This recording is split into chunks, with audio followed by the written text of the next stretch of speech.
يا صباح الفل، يا صباح الورد والياسمين على عيونكم احلى واغلى متابعين. يا سلام على ده، انا بقول اشعار يا جماعه والله. بصوا بقى يا جماعه، انا صلوا على النبي كده الاول وحطوا لنا لايك للفيديو. اول حاجه كده قبل ما نعمل اي حاجه كده خلينا متفقين، حطوا لايك للفيديو ان شاء الله هيعجبكم على ضمانتي. حطوا اللايك، يلا حطوا بصمتكم. بصوا بقى، انا هنا ما شاء الله كنت جايبه بقى فراخ وكنت عامله ندر كده، يعني ان شاء الله كده ان حاجه حصلت هعمل هطلع يعني حاجات ووفيت ندر يعني. المهم الحمد لله يعني ربنا وفقني. فالمهم انا الحاجه اللي كانت نفسي تتعمل او الحمد لله اتعملت انا وعملت عليها ندر يعني. جت في وقت بقى ان انا الظروف عندي ما تسمحش ان انا اعمل اكتر من كده صراحه، كنت وافيه يعني كنت نادره نادر احسن من كده تمام. فالحمد لله يعني بيقول لك اقل من ندر ووفي، والحمد لله عملت يعني اقل من اللي انا كنت ناوياه ان شاء الله. بس انا قلت هعمل برضو ولو حاجه بسيطه كده لحد ما ربنا يسهل ان شاء الله، وبعد كده برضو ان شاء الله هعمل حاجه اكبر. المهم قلت اعمل يعني اقل من ندر ووفي يا بت، قلت مفيش مشكله. رحت جايه نويت كده والنيه لله اجيب شويه من الفراخ واعمل حاجه حلوه. وكمان قعدت افكر اعمل فوالله العظيم حصل حاجه كده غريبه هقول لكم عليها. بصوا بقى، انا قعدت افكر اعمل ايه في الفراخ، واعمل الوجبه اللي انا هعملها او الوجبات اللي انا عايزه اعملها دي اعملها ازاي. المهم وانا نايمه في يوم عماله افكر كده، يا بنت هتعملي ايه. صليتوا بينا على النبي والله العظيم ده حصل. المهم وانا نايمه رحت في النوم بقى وانا عماله افكر كده، فلقيت حماتي خير اللهم اجعله خير الله يرحمها يا رب. يا رب يجعلها من اهل الجنه هي وامي وامه محمد يا رب وكل امواتنا. والله العظيم ده حصل. المهم وانا نايمه كده في امان الله عماله افكر. لقيت حماتي جت فقالت لي اسلقي الفراخ وحمريها. يا حول الله يا رب، ده انا عايزه اعمل حاجه اكتر من كده. فقالت لي اسلقي الفراخ وحمريها.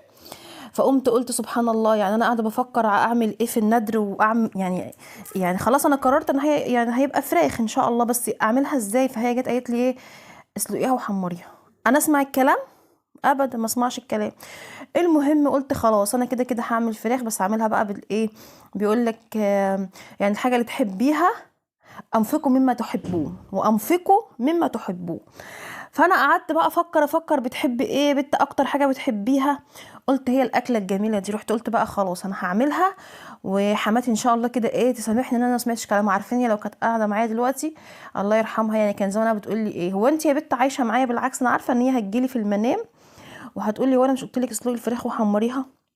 هو انت يا بنت عايشه معايا؟ بالعكس، وانت مخالفه معايا ليه يا بنتي؟ اقول لها معلش يا ماما سامحيني، انا قلت اعملها بالطريقه الحلوه ديت، وان شاء الله يا ماما الطريقه دي هتعجبك ان شاء الله. هتجيني في المنام وتقولي لي انت 10 على 10 يا زين ما اخترتي وعملتي ان شاء الله. ربنا يرحمها يا رب ويرحم امي وامواتنا واموات المسلمين اجمعين. هي صراحه ربنا على طول بتيجي كده تساعدني في كل افكاري، حتى ربنا يرحمها حتى وهي ميته يعني بتجيلي في المنام وبتشاركني افكاري. الله يرحمها ويجعلها من اهل الجنه. المهم عملت بقى، غسلت الفراخ. يا بقالي ساعتين برغي وما قلتلكوش عملت ايه. المهم عملت بقى الفراخ جبتها كده اللهم صل على سيدنا محمد وغسلتها غسله محترمه بليمون وخل وانتوا عارفين بقى ودي اديله ادي. المهم رحت نازله عليها بقى في الحله الكبيره ديت ونزلت عليها بشويه البهارات. كركم بقى ورق، بصوا الحاجات اللي انتوا عارفين مش هرغي كتير، بس هنزود عليها حاجه الكبسه بقى اللي هي الكركم والعيدان القرفه والحبشتكنات اللي انتوا عارفينها. المهم بقى رحت جايه متبلاها كده ومشوحاها عشان تاخد في التتبيله مع حته بصله كده عشان تاخد الريحه. ورحت نازله عليها ومزوداها بميه سخنه، ميه سخنه مغليه.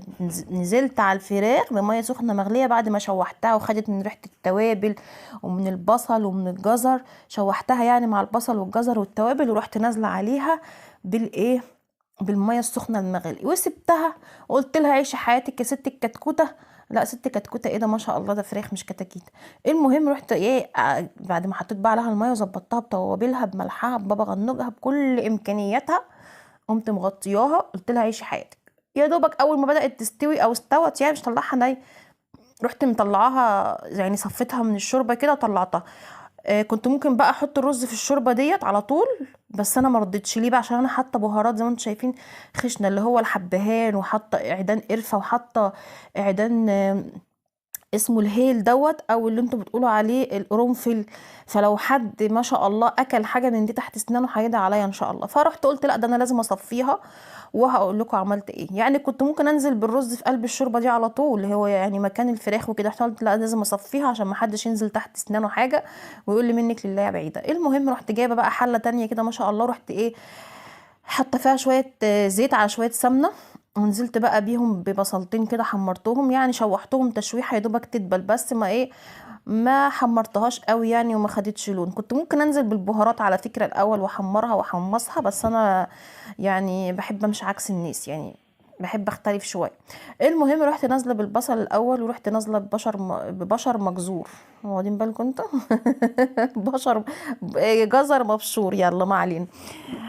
بشرت برضو جزر هنا، ورحت ايه يعني قلت اعمل للرز دي بقى خلطه لوحده. يا ماشي الكلام، ماشي هستسهل واقوم راميه الرز على الشوربه، وبعد كده الناس تيجي تاكل حاجه تدعي عليا وتلاقي تحت اسنانها توابل ومش عارف. المهم بس ايه رحت عامله ايه، نزلت بقى بالجزر المبشور، وهنا برضو بحمر الفراخ، قلت برضو على ما احمر الرز كده يكون ايه برضو معانا الفراخ بتخلص يعني، ما نقفش على حاجه واحده. صليتوا بينا على النبي عليه الصلاه والسلام. عايزه رايكم يا جماعه في الكومنتات.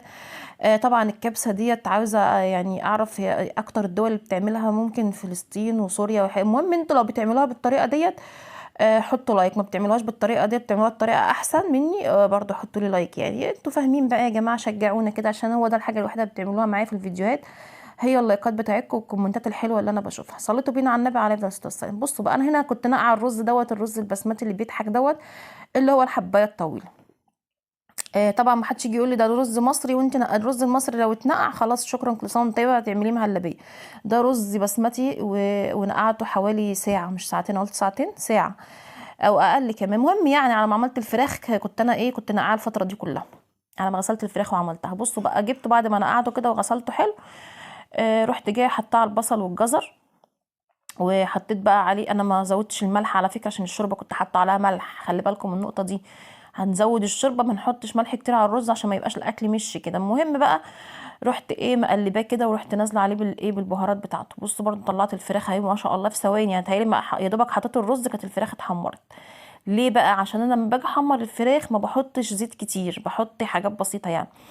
طب هتقولي ما انت جبتي قلايه جديده يا لئيمه ما حمرتيش فيها ليه؟ انا ان شاء الله عشان احمر في القلايه اللي انا جبتها يبقى ان شاء الله كده هعمل الاكل في اسبوع. القلايه طلعت هاديه جدا ما شاء الله عليها، وعمرها ما بتطلع الاكل بالطعم برضو بتاعنا اللي هو بتاع الزيت والطاسه. جربتها لا يمكن ان انا استخدمها كتير الا في حاجات معينه، طلعت يعني ما شاء الله عليها في عالم تاني. المهم حمرت بقى الفراخ شغاله معانا على البوتاجاز اهي، رحت جايه بقى اجيب بقى حاجه افضي بيها، لا رحت شايله ما شاء الله الحله كلها بالشوربه، وجايبه مصفى زي ما انتم شايفين، ورحت نازله عليها بالرز بعد ما شوحته في البصل وفي الجزر.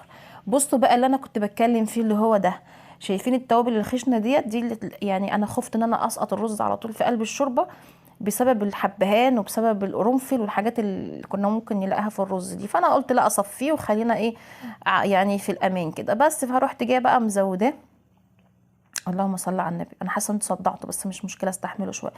يا ترى كده انتوا لسه مكملين معانا في الفيديو ولا لا؟ حطوا لي في الكومنتات ابطال هعرف ان انتوا لسه مكملين، حطوا لي بس كلمه ابطال وانا هفهم، او قولوا لي شطوره شطوره تسلم ايديكي. بصوا بقى حتى لو ما عجبكوش، بصوا بقى هنا قلت للراجل العطار ايه انا عاوزه ب5 جنيه اسمه زعفران، وب5 جنيه قرنفل. الراجل اداني ازازه الزعفران، طب حطها لي في ازازه قرفتني في عيشتي. جبت فنجان شوربه من دوت وفنجان شوربه من دوت، تمام. حطيت بقى ازازه الزعفران اللي الراجل الله يسامحه اداني في ازازه وغلبتني وخلتني وسخت الدنيا كلها عشان اطلعها من الازازه. حطيت ازازه الزعفران في الفنجان، والفنجان التاني حطيت فيه شويه من الايه الكركم.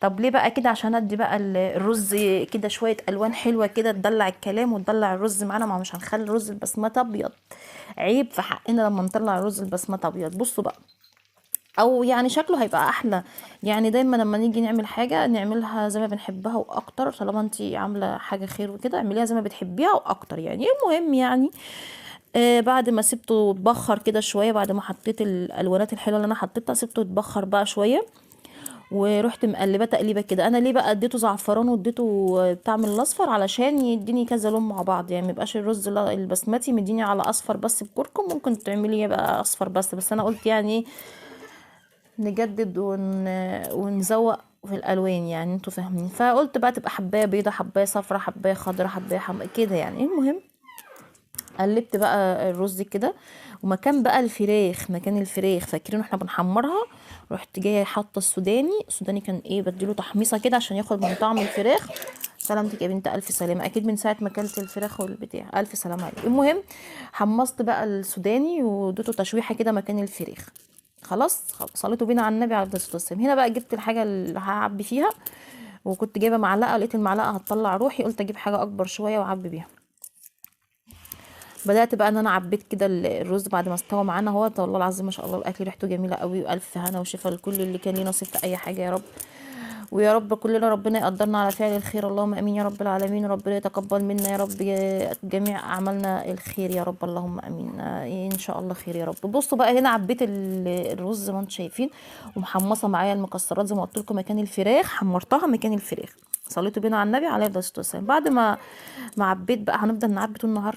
خلص يا عم الفيديو. بصوا بقى هنا عبيت اهوت، وبعد كده هنزل بقى بشويه من المكسرات ندلع بقى الكلام. البت يعني من ساعه ما كانت من الاكل ده عماله تكح كده، مش عارفه يعني، سبحان الله. المهم بقى ايه، باينه ما بتجيش على الاكل الحلو. بصوا بقى رحت نازله شويه من المكسرات على شويه من المكسرات، ايه يعني اي مكسرات بقى، انا كانت عندي زبيب وسوداني، حطيتهم الزبيب والسوداني.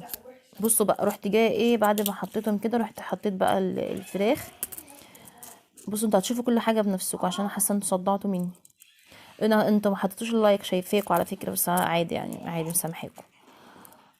ما نسيت اقول لكم ان انتوا اول مره تشوفوا القناه بتاعتي، متنسوش تعملوا اشتراك للقناه عشان كل ما انزل فيديو يجي لكم بيه اشعار جديد، تحسوا ان انا حافظه الكلام، اقسم بالله ما ليا حل. هنا بعد ما حطيت بقى الفراخ شرائح من الليمون كده، حاجه تزويق يعني للكلام، عشان يعني العين بتاكل قبل الفم، فيبقى الاكل ان شاء الله طعمه حلو وشكله احلى.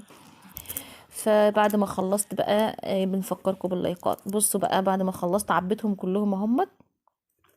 وبجد والله اليوم كان الحمد لله كان خفيف وما حسيتش بيه، مجرد ساعتين زمن كنت الحمد لله ربنا مقدرني ومخلصه كل حاجه. ما تنسوش بقى يا جماعه كده دعواتكم الحلوه لينا في الكومنتات، وقولوا لي بتتابعوني من انهي بلد، وحطوا لنا لايك للفيديو ان كان عجبكم. وان شاء الله اشوفكم، ان شاء الله ان شاء الله اشوفكم في فيديو جديد على خير يا رب.